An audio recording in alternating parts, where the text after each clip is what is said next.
देखिए, नमस्कार दोस्तों, जेएमएस एकेडमी में आपका हार्दिक स्वागत है। आज जो हम बात करेंगे यहाँ पर देखिए, आपकी क्लास 10 की साइंस का पोर्शन है। साइंस में आप देखेंगे केमिस्ट्री का जो पहला चैप्टर है। केमिस्ट्री के पहले चैप्टर में हमने आपको टाइप्स ऑफ रिएक्शंस के बारे में आपको बता चुके हैं। आज हम मोस्ट इंपोर्टेंट ऑप्शनल आपके जो क्वेश्चन होते हैं, यानी पहले चैप्टर से कौन से ऑप्शन के क्वेश्चन आपके पूछे जा सकते हैं, वही के बारे में आपको डिस्कशन यहाँ पर करने जा रहे हैं। ठीक है, अगर ऑप्शन का क्वेश्चन पहले चैप्टर से बनता है तो इससे बाहर कभी नहीं आएगा, हमारा आपका दावा रहेगा। ठीक है, तो ये हम क्वेश्चन आपको यहाँ पर लेके आए, उस क्वेश्चनों को यहाँ पर समझने की कोशिश करेंगे। ठीक है, देखिए सबसे पहले यहाँ पर देखेंगे, सबसे पहले आपसे क्या कहा कि निम्नलिखित प्रश्नों को देखिए, बहुविकल्पी आपका प्रश्न होगा।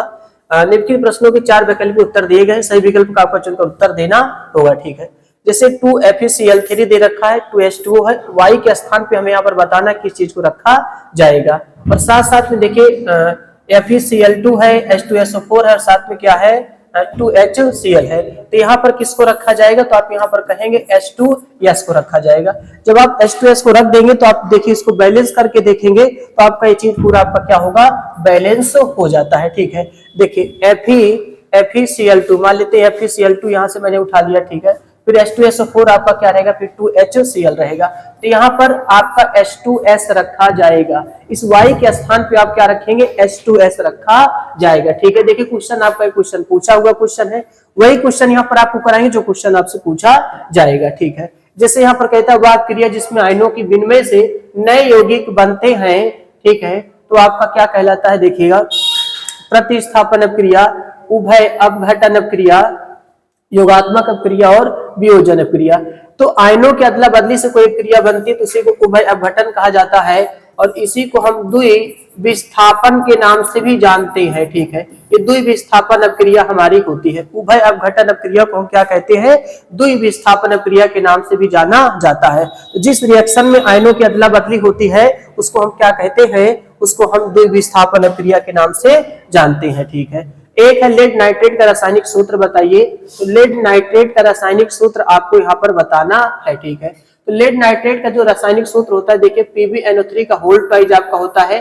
देखिए 19 में, 22 में, 23 में, 24 में चार बार क्वेश्चन पूछा गया है कि लेड नाइट्रेट का फार्मूला बताइए। तो लेड नाइट्रेट का जो फार्मूला होता है PbNO3 का क्या होता है, होल ट्वाइज होता है। PbNO3 का होल ट्वाइज होता है, लेड नाइट्रेट इसी को कहा जाता है।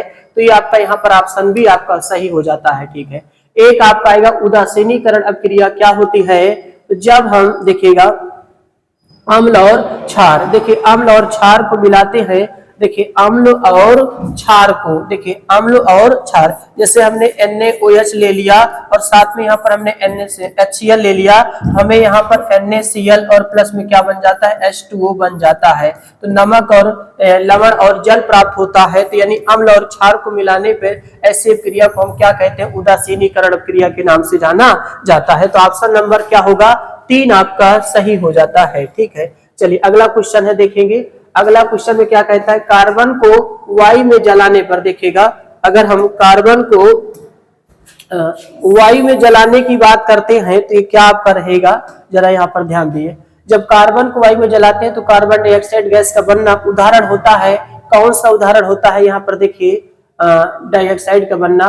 तो देखिए संयोजन अपक्रिया के नाम से जाना जाएगा। देखिए दोस्त, अगर कार्बन है, ऑक्सीजन है, तो कार्बन डाइऑक्साइड बनता है। दो या दो से अधिक पदार्थ जब एक पदार्थ का निर्माण करता है वो आपका क्या होता है, संयोजन अपक्रिया हो जाता है। ठीक है, संयोजन अपक्रिया ऑप्शन ए आपका क्या होगा, सही हो जाता है। उसके बाद यहाँ पर क्वेश्चन है कि ZnH2SO4 ZnSO4 प्लस H2 अपक्रिया क्या होगी, तो सिर्फ विस्थापन की अपक्रिया होगी, क्योंकि Zn ने H2 को क्या करा, हटा दिया। जब Zn ने H2 को हटा दिया तो ZnSO4 प्लस में क्या हो गया, H2 होगा, सिर्फ विस्थापन अपक्रिया हो रही है। क्योंकि एक ही परमाणु एक परमाणु को हटा रहा है, डबल डबल बॉन्ड नहीं हट रहे हैं, तो ऐसी क्रिया को क्या कहते हैं, विस्थापन अपक्रिया कहा जाता है। ठीक है, चलिए अगला देखेंगे, निम्नलिखित में से एक दहन अपक्रिया है। अब आपको पता है कि दहन के रिएक्शन में हमने कहा, जैसे आपका देखिए जैसे एक CHO4 होता है ना, मेथेन और ऑक्सीजन के साथ जब जलाया जाता है तो हमने देखा कि कार्बन डाइऑक्साइड प्लस में 2H2O और प्लस में ऊष्मा एवं क्या मिलता है, ऊष्मा एवं क्या मिलता है, प्रकाश आपको यहाँ पर मिलता है। तो CO2 प्लस में 2H2O प्लस में ऊष्मा एवं क्या मिलता है, प्रकाश मिलता है। तो ऑप्शन सी आपका क्या होगा, करेक्ट आंसर हो जाएगा। CHO4 मेथेन है, प्लस में क्या है, ऑक्सीजन है। तो मेथेन और ऑक्सीजन आपके पास उपस्थिति है। इसमें CO2 प्लस H2O एवं उसमें एवं क्या है प्रकाश, तो ऐसे रिएक्शन को क्या कहा जाता है, ऐसे रिएक्शन को दहन रिएक्शन के नाम से दोस्त जाना जाता है। 23 में क्वेश्चन आपका क्वेश्चन यहाँ पर पूछा गया था। ठीक है, चलिए आगे देखेंगे। रासायनिक क्रिया आपके पास जैसे यहाँ पर ध्यान से देखिएगा, Cu आपके पास SO4 और प्लस में आपके पास Fe है। उसके बाद आपने देखा कि FeSO4 और प्लस में क्या है कापर। तो देखेंगे कि यहाँ पर Fe ने कापर को क्या कर दिया, प्रतिस्थापित कर दिया। तो देखिए FeSO4 प्लस में क्या हो गया, कापर। तो एक ही चीज हो रहा है, एक ही बार रिएक्शन हो रहा है, तो विस्थापन क्रिया के नाम से जाना जाता है। तो जब एक परमाणु की अदला बदली अन्य परमाणुओं से हो जाती है, यानी सिर्फ एक ही बार पूरे रिएक्शन में परमाणुओं की अदला बदली हो, उसी को विस्थापन क्रिया के नाम से जाना जाता है। तो यहाँ पर आपका ऑप्शन कौन होगा, विस्थापन क्रिया होता है। ठीक है, इसको विस्थापन क्रिया कहेंगे। चलिए, सूर्य के प्रकाश एवं परमाणु की उपस्थिति में CO2 तथा H2O के संयोजन से लिक्विड में कौन सा यौगिक प्राप्त होता है, तो आपका ग्लूकोज प्राप्त होता है। क्या प्राप्त होता है, ग्लूकोज। C6H12O6 आपको प्राप्त होता है, जिसको ग्लूकोज के नाम से जाना जाता है। ठीक है, ये आपका ग्लूकोज यहाँ पर प्राप्त हो जाता है, जिसको हम कार्बन टेट्राक्लोराइड कहते हैं। फ्लोरो आपका क्लोरोफॉर्म का हिस्सा हो जाता है। तो यहाँ पर जो आपका सही होगा वो क्या होता है, ग्लूकोज होता है। C6H12O6 ग्लूकोज और फ्रक्टोज दो हिस्सा टूटता है जब हम चीनी को तोड़ते हैं। तो ठीक है, C12 यहाँ पर आप देखेंगे C12H22, ठीक है, H22O और 11 ये स्थिति है जब इनको तोड़ा जाता है। देखिएगा, इनकी उपस्थिति में जब तोड़ा जाता है CO2 प्लस H2O के साथ इनको जब देखेंगे तो आपका क्या बन जाता है, 6H12O6 और एक बनता है C6H12 और क्या बनता है, O6। तो एक को हम ग्लूकोज कहते हैं, एक को फ्रक्टोज कहते हैं। और आपको पता है कि ग्लूकोज फ्रक्टोज का फार्मूला एक जैसा होता है, लेकिन भाई अंतर क्या होता है, तो अंतर ये होता है कि इनके जो संरचना सूत्र होते हैं वो अलग अलग होते हैं। बाकी फार्मूला ये ग्लूकोज का हिस्सा हो जाएगा, जिसको हम ग्लूकोज के नाम से जानेंगे, और एक को हम किसके नाम से जानेंगे, फ्रक्टोज के नाम से इसको जाना जाएगा। तो एक ग्लूकोज और एक फ्रक्टोज हो जाता है। इनके देखिए नाम तो अलग अलग है, फार्मूला एक है, लेकिन इनके संरचना सूत्र क्या होते हैं, अलग अलग होते हैं। इसलिए ग्लूकोज आपका क्या होगा, करेक्ट आंसर होगा। अब देखिए जैसे CH3 COONA लिखा है, तो डाइट डैश में CH4 Na2CO3 भरना है, तो यहाँ पर आप क्या भरेंगे, NaOH भरा जाएगा। देखिएगा जैसे CH4, जैसे यहाँ पर देखिए CH3 तो यहाँ से हो गया, एक H यहाँ से, तो क्या बन गया, CHO4 बन गया। देखिए आपको समझना है, CH3 यहाँ से, एक H यहाँ से लिए तो CHO4 मीथेन बन गया। अब आपके पास देखिए Na यहाँ से, Na यहाँ से, तो Na2 बन गया, और साथ में एक ऑक्सीजन यहाँ से और दो ऑक्सीजन यहाँ से CO3 बन जाता है। यानी कौन ऑप्शन आपका सही होगा, तो NaOH होगा।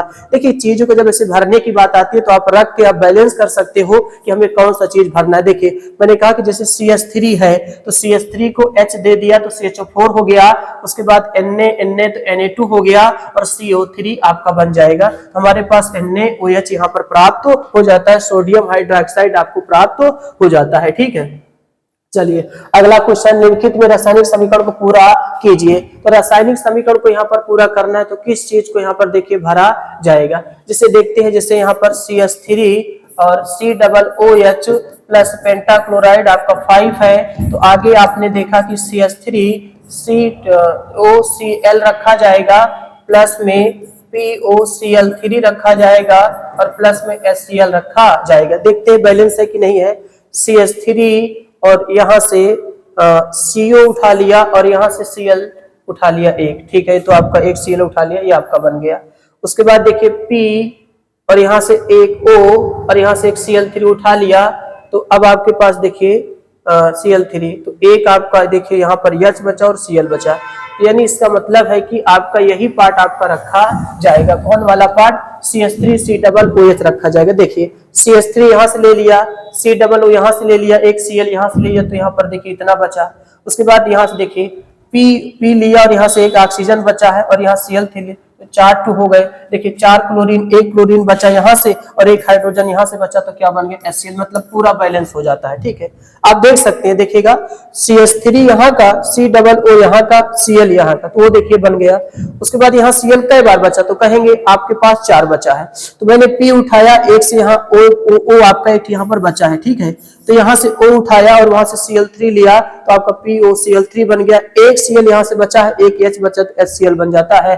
ऑप्शन बी करेक्ट आंसर आपका निकल के आएगा। ठीक है, चलिए CH3COO एसिटिक अम्ल और एथेनॉल का जब रिएक्शन कराया जाता है साथ सल्फ्यूरिक H2SO4 में, तो आपका क्या प्राप्त होता है? तो देखिए आपका क्या प्राप्त होगा, CH3COO C2H5 प्राप्त होगा। देखिए CH3 COO C2H5 यहाँ से प्राप्त होता है। ठीक है, आप बैलेंस करके देख सकते, देखिए CH3 COO पूरा उठा लिया मैंने, C2H5 मैंने उठा लिया, साथ में यहाँ पर देखिए OH और H बचा है। देखिए H और OH बचा है, तो क्या बन गया H2O। इसका मतलब ऑप्शन सी वाला आपका करेक्ट आंसर होगा। ऑप्शन सी आपका करेक्ट आंसर निकल के आता है। ठीक है, तो इस तरीके से आपने देखा कि 6 7 8 क्वेश्चन आपके सामने, 8 क्वेश्चन थे, 8 का 10 12 क्वेश्चन है, तो 10 12 क्वेश्चन आप ये इतना पढ़ लेते हैं तो पहले चैप्टर से, इससे बाहर कोई ऑप्शन का आपका क्वेश्चन बनने वाला नहीं है। ठीक है, तो इतना आप देख के चलिए, उसके बाद फिर हम आपको अगले चैप्टर में, अगले क्लास में कुछ और नए अंदाज में आपको लेके आएंगे। आज की क्लास ये तक रखते हैं। ठीक है, मिलते हैं अगली क्लास में। जय हिंद, जय भारत।